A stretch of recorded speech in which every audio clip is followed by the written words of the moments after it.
व माझ्या छोट्या बालमित्रांनो, आज मी तुम्हाला जे काय सांगणार आहे ते तुम्ही शांतपणे चित्ताने ऐकून घ्या अशी माझी नम्र विनंती. स्त्री शिक्षणासाठी रात्रंदिवस झिजले हो मुलीचंद्र महात्मा ज्योतिबा फुले यांचे नाव ज्योतिराव गोविंदराव व आईचे नाव चिमणाबाई होते. ज्योतिबाचे आजोबा शिरोबा घोले हे माधवराव यांच्या पेशव्यांच्या दरबारात सजावटीचे कामकाज करत होते. त्यांचा फुलांचा व्यवसाय होता. त्यांच्या फुलांच्या व्यवसायामुळे ते फुले म्हणून ओळखले जाऊ लागले.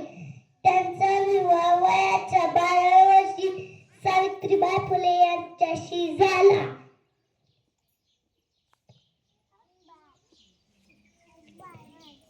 एवढे बोलून मी माझे भाषण संपवते. जय हिंद, जय भारत.